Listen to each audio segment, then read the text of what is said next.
स्वराज्याची राजधानी दुर्गराज रायगडावर 26 आणि 27 जून रोजी तिथीनुसार शिवराज्याभिषेक सोहळा मोठ्या दिमाखात साजरा होणार आहे। या ऐतिहासिक सोहळ्याला मुख्यमंत्री देवेंद्र फडणवीस, उपमुख्यमंत्री एकनाथ शिंदे, उपमुख्यमंत्री सुनेत्रा पवार यांच्यासह मंत्रिमंडळातील अनेक मान्यवर उपस्थित राहणार आहेत। सोहळ्याच्या पूर्वतयारीचा आढावा घेण्यासाठी रायगड जिल्हा परिषद सदस्य विकास गोगावले यांनी किल्ले रायगडाची पाहणी केली। यावेळी प्रशासनातील वरिष्ठ अधिकारी तसेच शिवसेना आणि युवा सेनेचे पदाधिकारी उपस्थित होते।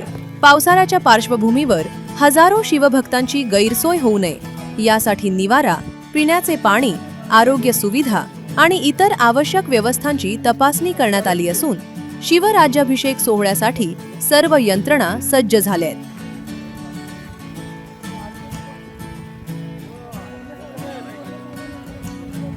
आपल्या सर्वांना कल्पना असेल की राज्याभिषेक सोहळा हा दरवर्षी तिथीप्रमाणे या ठिकाणी होत असतो आणि तिथीप्रमाणे होणारा राज्याभिषेक सोहळ्याला महाराष्ट्र राज्याचे मुख्यमंत्री आदरणीय फडणवीस साहेब, आदरणीय उपमुख्यमंत्री एकनाथ शिंदे साहेब, सुनेत्रा काकी आणि मंत्रिमंडळ, त्याचप्रमाणे आमदार, खासदार, जिल्हा परिषद अध्यक्ष, महापौर ही सर्वच शिवभक्त या ठिकाणी येणार आहेत आणि त्याची तयारी आणि हजारो शिवभक्त जे राज्याभिषेक सोहळ्याला येणार त्याच्यासाठी कुठली गैरसोय त्यांची होता कामा नये त्याबद्दल सर्वच आज शासनाच्या वतीने शासकीय अधिकारी आमचे सर्व प्रांतसाहेब असतील, DSP साहेब असतील, तहसीलदार साहेब, BDO साहेब, पाणी पुरवठ्याचे अधिकारी, स्वच्छतेचे अधिकारी, सर्वच लोकांनी आज ठरवलं होतं की हा नियोजित दौरा होता आमदार साहेबांचा। परंतु आज आपल्या सर्वांना माहिती असेल की महाराष्ट्राचं अधिवेशन आज या ठिकाणी सुरू झालेलं आहे आणि त्याच्यामुळं त्यांना आज या ठिकाणी येता आलं नाही। त्यांच्या वतीने आम्ही सर्वच या ठिकाणी लोकप्रतिनिधी सर्व शासकीय अधिकाऱ्यांसोबत या ठिकाणी पाहणी दौरा केला।